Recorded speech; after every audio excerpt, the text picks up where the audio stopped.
Hello Ajaz, welcome to Times of India. Thank you very much. You know the countdown has already begun और बहुत जल्दी आप लोग घर के अंदर जाने वाले हो. Excitement, nervousness, Big Boss 14 के घर के अंदर जाने वाले हो. I think it is still sinking in कि कल से I will not be able to talk to anyone. I will be stuck with 14 strangers. I will be stuck in one place. Though this pandemic has taught us a lot. Right. लेकिन ये pandemic ने मुझे अपने आप के साथ रहना सिखाया है, दूसरे लोगों के साथ नहीं. मैं अकेले ही रहता हूँ. तो एंजाइटी है, I won't lie. सिर्फ 4 घंटे नींद मिल रही है. बहुत कंफ्यूज्ड हूँ. मैं सही डिसीजन लिया हूँ, नहीं लिया हूँ, क्या हो रहा है, क्या नहीं हो रहा है. बहुत कंफ्यूज हूँ एक्नॉलेज करने को कि मैं क्या फील कर रहा हूँ.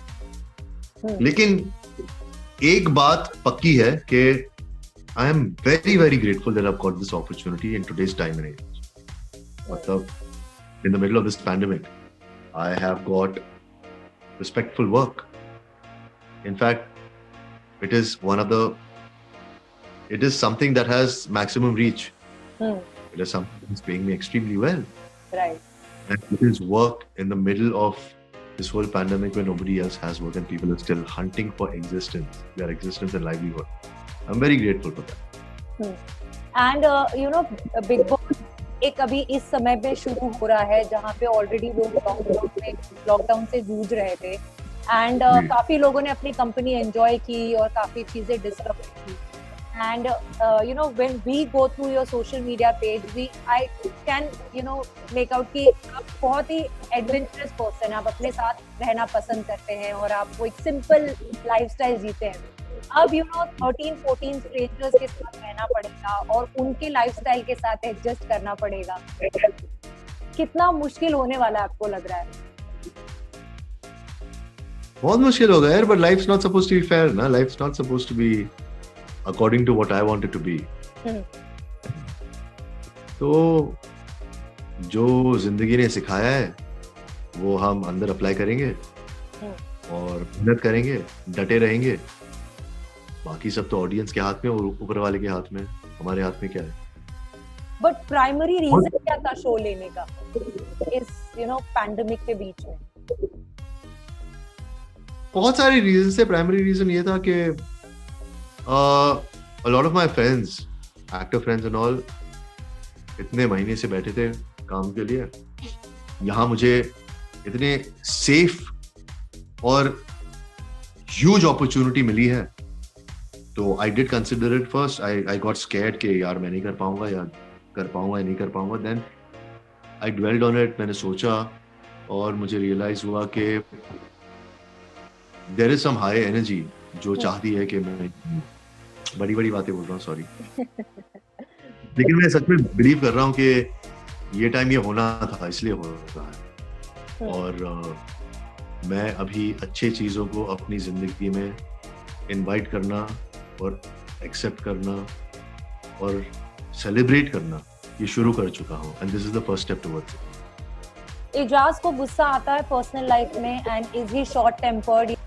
हमें गुस्सा दूसरों पर इसीलिए आता है क्योंकि हम अपने आप से गुस्सा होते हैं. हाँ, कुछ चीजें हैं जो अनरिजॉल्व हैं, कुछ चीजें हैं जो रिजॉल्व हो चुकी हैं. कुछ ट्रिगर्स हैं जिनकी वजह से गुस्सा आता है. मुझे भी नहीं पता क्या है. कोशिश करूंगा कि मेरे गुस्से से किसी को हर्ट ना हो. लेकिन ये भी पता है कि लोगों को अगर ये पता है कि मैं शॉर्ट टेम्पर्ड हूं तो वो इसको एक्सप्लॉइट करने की कोशिश करेंगे. बिल्कुल. अगर मैं सही रहा, अगर मुझे पता है कि मैं सही हूं तो मैं पीछे नहीं हटूंगा. अगर मुझे लगेगा कि मैं गलत हूं तो मैं माफी भी मांगूंगा. लेकिन कभी-कभी मुझे भी अपने गुस्से से डर लगता है. उन्हें भी याद रहना चाहिए. So you know big boss के घर में झगड़े ऐसी चीज हैं जिनसे आप काफी टाइम तक बच नहीं सकते. तो उनको डील करने के लिए आपने क्या सोचा है? कैसे डील करेंगे उनसे? इन द सेम वे कि मैं मेरे आम जिंदगी में कैसे डील करता हूँ. पहले तो रीजन आउट करने की नहीं, सबसे पहले तो बहुत गुस्सा हो जाता हूँ. हाँ. फिर अपने को शांत करता हूँ. फिर अपने आप से रीजन करने की कोशिश करता हूँ, फिर अगले से रीजन करने की कोशिश करता हूँ। अगर रीजन ना हो तो फिर अपने आप को छूट देता हूँ। लेकिन मैं जानता हूँ यार, बहुत इम्प्रेशनेबल बच्चे देख रहे हैं शो। मैं नहीं चाहता कि मेरे वजह से किसी पर नेगेटिव इम्पैक्ट हो। हम जितना भी चाहते हैं कि नहीं यार, मैं I will live my life, I am nobody's idol. बहुत लोग हैं जो हम रियलाइज करते हैं, बहुत लोग हैं हमारी एक मॉरल रिस्पॉन्सिबिलिटी और ऑब्लिगेशन बन जाता है। मैं नहीं चाहता मेरी वजह से कोई समझे कि गुस्सा करना, गाली गलौज करना, तू मैं करना कूल है। मैं नहीं चाहता वो ऐसा हो। झगड़े होंगे, प्रेशराइज जगह है, हाँ. सब लोग इरिटेटेड रहेंगे, बहुत झगड़े होंगे मुझे पता है, लेकिन आई होप हम उसे रिजॉल्व कर पाए और हर एक हफ्ते हम एक नया साल की तरह उसे ले और प्यार मोहब्बत से जनवरी 11 तक पहुंच सके। आपके इंस्टाग्राम प्रोफाइल को ये भी देख के पता चलता है और आपसे बात करके ये भी पता चलता है कि आप अपना काम बहुत अधिकतर अपने काम खुद करते हैं। बट बिग बॉस के घर के अंदर are you comfortable doing the daily household chores? I don't have a choice, करना ही पड़ेगा। I don't keep the rules, तो I will do it to the best of my ability. जितना मैं अच्छा कर सकूंगा करूंगा। मैं बता दूंगा भाई मुझे ये आता है, ये नहीं आता है, इसमें मुझे मदद की जरूरत पड़ेगी, इसमें जरूरत नहीं है कि मैं अकेले कर सकता हूँ। तो बस वही है। I think I will also have a right balance of enjoying my time over there and also अगर conflict होता है तो conflict होता है। Having said that भाई, हम जितनी भी बाहर प्लानिंग करें, हम जितनी भी यहाँ बात करें, ये होगा वो होगा, जाके क्या होने वाला है किसी को नहीं पता। Right, true, very true. But कोई रिजर्वेशंस है कि आप ये काम नहीं कर पाएंगे या ये काम करने में थोड़ी हिचकिचाहट आएगी? टॉयलेट वॉयलेट साफ करने में शायद हो, गंदगी मुझे पसंद नहीं है। मुझे ऐसे लोग पसंद नहीं है जो ना अपनी रिस्पेक्ट करते हैं ना दूसरों की रिस्पेक्ट करते हैं। I tolerate stupidity. मुझे मैं ऐसा हूं नहीं कि मैं एक्सप्लेन करूं जरूरत से ज्यादा। शायद मुझे यहाँ करना पड़े तो उससे इरिटेट हो जाऊंगा मैं। अगर इरिटेट हो जाऊंगा तो इरिटेशन झलक भी जाएगी। क्या करें, अब जब हमने हाँ कह दिया है, कुछ करना तो पड़ेगा ही। अब तो पीछे नहीं सकते। Also, Ijaz, you have gone through a lot of ups and downs in life, you know, and you have seen, अब बोलते हैं ना, हर मौसम देख लिया आपने कहीं ना कहीं अपनी जिंदगी में। अगर खुशी देखी है तो दुख भी दिया है, देखा है, डार्क साइड भी देखा है और बहुत रोशनी भी देखी है। आपने कैसे उन चीजों को डील किया है और आप कैसे उभरे हैं? And when now you look back at life, जो आपकी जर्नी रही, व्हाट यू से? सबसे पहली बात, मैं जो भी ये देख रहे हैं ना, ये कहना चाहूंगा, it is an ongoing process. Life is not supposed to be fair. Challenges will be in front of you every bloody day। क्योंकि हमारे आगे challenges आते हैं, इसलिए हम उन challenges को पार करके grow करते हैं। नहीं तो हम stagnate होके मर जाएंगे। अब जो अगर मुझ में ये अवेयरनेस आई है, उससे ज्यादा इस बात की अवेयरनेस आई कि बहुत काम बाकी, बहुत लंबी जर्नी तय करनी जरूरी है। अब तक तो मैं सर्कल्स में भाग रहा था, एक ही पैटर्न में घूम रहा था। अब समझ में आ रहा है किस तरफ जाना है। It is not about the destination, it is about the journey. जैसे आपने कहा, I have seen all ups and downs in my life. I am very lucky, lived a real life. I am very lucky, I acknowledge that मुझ में इतनी intelligence है कि मैं acknowledge कर सकूं, अप्स रहे हैं, डाउन्स रहे हैं, खुशकिस्मत भी रहा हूं, बदकिस्मत भी रहा हूं। जिंदगी है ऐसी। जो लोग कहते हैं ना कि हम बहुत लकी, हमारे साथ कुछ बुरा नहीं हुआ है, झूठ बोलते। और जो लोग ये कहते हैं ना वो इज मी, मेरे साथ बुरा ही होता है, वो भी झूठ बोलते। हमें अपना नजरिया बदलने की जरूरत है कि ये लाइफ है, सबके साथ होता है। एक्सेप्ट करो, रोज एक सही डायरेक्शन में एक कदम लेने की कोशिश करो, बस। बाकी कुछ करने की जरूरत नहीं। हमारी डेस्टिनेशन क्या है पता है? हमारी डेस्टिनेशन खुशी या ये सब नहीं है। एंड ऑफ द डे हमारी डेस्टिनेशन मौत है ना? We are travelling towards that. Have humility with that. Enjoy each and every moment that you have. अगर आपका एक हायर पर्पस हो लाइफ में कि आप सबको या किसी को भी अपने साथ जोड़कर उनकी खुशहाली में अपने 2 पैसे का करम कमा लो, तो बी थैंकफुल फॉर दैट। यार मैं जब भी ऐसी बड़ी बड़ी संतवानी करता हूँ, मैं बोलता है वाह वाह वाह वाह वाह कितनी बड़ी बात है, बोलते अपने आप ही अमल कर ले इस पे। एजाज, लॉकडाउन में हमने ना काफी कुछ सीखा और काफी कुछ बातें समझी भी, और काफी सारी बातें सामने भी आई लोगों के। जिन चीजों से लोग कतराते थे, मेंटल इलनेस के बारे में बात करने से, मेंटल सेल्फ लव की बातें करने से कतराते थे, वो सब कहीं ना कहीं लोग मजबूर हुए कि लॉकडाउन में ऐसे हादसे हुए कि लोगों को बात करनी पड़ी। यू नो, एक नहीं, दो नहीं, बहुत शॉकिंग चीजें हुई।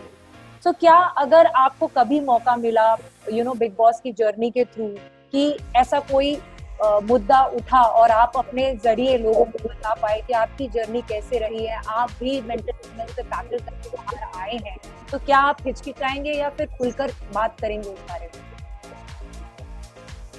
Vijayalakshmi, let me correct you here, मैं बाहर नहीं आया हूँ। It is an ongoing process. Anxiety भी डर लगता है, अभी भी अपने अकेलेपन से डर लगता है, अपने आप से डर लगता है, लोगों से तो दूर की बात। लेकिन अब ये समझ में आता है कि इट्स ओके अगर डर लगता है तो it is okay to seek out therapy, it is okay to put your trust in somebody else. सबसे बड़ी बात यह है, most important, it's very important that you accept yourself the way it is, कि भाई ऐसा है, मैं ऐसा हूं, मैं ऐसा फील कर रहा हूं। अब जितना इस चीज से भागते रहोगे, नहीं नहीं मुझे ऐसा फील नहीं करना है, नहीं नहीं मुझे ऐसा फील नहीं करना है, आपकी एंजाइटी और इश्यूज बढ़ते हैं। अगर मुझे मौका मिलता है अंदर किसी से बात करने का, एंगेज करने का, या अनफॉर्चुनेटली क्या है ना, जब हम इन चीजों के बारे में बात करते हैं, जैसा मैं अभी भी बात कर रहा हूँ आपके साथ, मुझे कहीं ना कहीं लगता है यार लोगों को कहीं ये नहीं लगे ये सिंपैथी के लिए कर, है ना, एक बहुत स्टिग्मा हो चुका है, राइट। हमने इसको नहीं, पहले स्टिग्मा ये था कि ये क्या पागल की तरह बात कर रहे हैं, ये तो पागल है, मेंटल हेल्थ, पागल है, मेंटल हेल्थ, है ना। अब वो नहीं है, लोग मानते ही नहीं थे कि ऐसा होता है। अब कहीं ना कहीं ये हो गया है, मेंटल हेल्थ है ना, एक हैशटैग हो गया। I agree. क्यों मैं ये बोल रहा हूँ, बहुत लोगों को इसके बारे में हाफ नॉलेज है। अगर हमें इसके बारे में एक फेयर अमाउंट ऑफ नॉलेज है, हमारी जिम्मेदारी बनती है कि हम ये नॉलेज सबके साथ शेयर करें। तो अगर इस बिग बॉस हाउस में जिसका सबसे बड़ी रीच है इंडस्ट्री में, जो यंगस्टर्स भी देख रहे हैं, पेरेंट्स देख रहे हैं, हमारे एल्डर्स देख रहे हैं, जिन्होंने खुद जनरेशंस के टॉक्सिसिटी एक जनरेशन से दूसरे जनरेशन दी है, अगर वो देख रहे हैं और अगर हम कुछ भी इसके बारे में एक कॉन्वर्सेशन शुरू कर सकें, और हम 11 बजे टीवी स्विच ऑफ करने के बाद अगर कोई अपने फैमिली में बैठ के बोले अच्छा आजा बैठ जा, इसके बारे में हम बात करते हैं, तो हम बहुत लकी हैं और हमने बहुत पुण्य कमाया उससे। तो अगर मुझे मौका मिलेगा मैं जरूर करूंगा, लेकिन ये नहीं कि at the cost of the show, वो मैं नहीं चाहता। तो मौका मिलेगा तो मैं जरूर करूंगा, और इंशाल्लाह मौका मिले, क्योंकि बहुत बड़ा प्लेटफॉर्म है, ऐसी चीज को तो एड्रेस करना बहुत जरूरी है। इजाज, हमने आपको काव्यांजलि में भी देखा है, और जब किसी को अगर ये जनरेशन के लोगों को बताने की बारी आती है तो बताते हैं कि रिमेंबर दैट सॉन्ग दिल्ली की सर्दी। तो वो हॉटनेस क्वेश्चन अभी भी आपके साथ अटैच्ड है, and you are a good looking person, good looking man. बहुत सीरियस बातें हो गई तो अब जरा इस तरफ जाते हैं। अंदर बहुत सारा अटेंशन मिलने के चांसेस हैं, इस बार लड़कियां भी काफी हॉट है, तो क्या आप अटेंशन एंजॉय कर हो? आप कह रही हैं ये जनरेशन, 20 साल पहले की बात है वो दिल्ली की सर्दी। 2 डेकेड्स हो गए, पता नहीं कौन से जनरेशन की बात कर रही है। नहीं, लेकिन जब भी किसी को बताना होता है तो अगर मतलब काव्यांजलि तो ऑब्वियसली इतना फेमस था और आपने बहुत सारा और काम किया हुआ है, लेकिन अगर किसी को इंस्टेंटली बताना होता है तो काव्यांजलि और ये गाना दिल्ली की सर्दी, ये दोनों। थैंक यू भाई, मैं रिसेंटली देख रहा था और बहुत अच्छा डांस किया यार मैंने उसमें, मैं देख रहा था अरे वाह अच्छा किया है मैंने। Thank you, I am very lucky कि I got an opportunity to be an item boy in those times. उधर भी अगर यार शर्म आ रही है बोलने, अंदर भी अगर डांस करने का मौका मिलेगा जरूर करूंगा, क्यों नहीं करूंगा यार। हाँ, इसलिए नहीं करूंगा ताकि फीमेल फैन फॉलोइंग मेरी और बढ़े, हाँ, शायद इसीलिए करूंगा क्योंकि मुझे डांस करना अच्छा लगता है। I think first and foremost I have been a dancer, that's how I express myself, that's how I think, and now I am an actor. So मौका मिलेगा तो जरूर करूंगा, सबके साथ करना चाहूंगा। I enjoy myself। मैं जब डांसिंग में हाथ भी करता हूँ ना तो मेरी आंखें चमकने लगती है। हाँ, वो खुशी I दिख enjoy रही myself है, dancing। कह रहे थे। जी। तो लेकिन लड़कियां अगर और बेस्ट पार्ट है तो मुझे मैं सलमान भाई के पीछे डांस करता था 98, 99, 2000 जी, स्टेज शोज करता था। उनके साथ डांस करने का मौका मिल जाए तो मजा आए। बिल्कुल। लेकिन लड़कियों के अटेंशन कितने एंजॉय करने वाले हैं आप? Are you open to सब करते हैं, मैं भी finding? Are you open to finding someone special on national television? या आपको लगता है कि reality show is not made for that?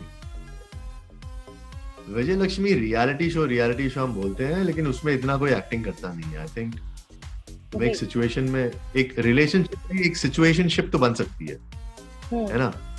पता नहीं, you should never say never, you should, I mean अगर मैं अपने आप से प्यार करने लगा हूं तो जाहिर सी बात है मैं ये भी एक्सेप्ट करूंगा कि कोई और भी मुझसे प्यार करे। तो अगर होगा तो बहुत अच्छी बात है, नहीं होगा तो कोई बात नहीं। आई मीन नहीं होगा तो बहुत अच्छी बात है, अगर होगा तो भी कोई बात नहीं। Let me put it this way. Okay. Before wrapping up, I would like to know, as you said कि आपने सलमान सर के साथ shows किए हुए हैं, you have also worked with his brother Sohail Khan, और कहीं ना कहीं एसोसिएशन रहा है। So कितने सालों बाद मिलना होगा, और आप जब मिलोगे कुछ डिसाइड करके रखा है कि क्या बात करोगे, और 18 years I think the last time I met Salman Bhai was in 2002. यार अभी वापस आप टेंशन दे रहे हो मुझे, पता नहीं मैं क्या बोलूंगा, मुंह से क्या निकलेगा। यार कुछ नहीं, बस अगर मौका मिलेगा तो उनको याद दिलाऊंगा कि 20 साल पहले मैं उनके साथ वर्ल्ड टूर करता था, डांस करता था, और बहुत मजा आता था उनके साथ डांस करते हुए। बस, और सलमान भाई को अगर याद आएगा तो अच्छा लगेगा, नहीं आएगा तो भी कोई बात नहीं। लेकिन सलमान खान की होस्टिंग के बारे में आपको क्या कहना है? क्या आपने सीजन्स देखे हैं बिग बॉस के पहले थोड़े बहुत? हाँ देखे, और आई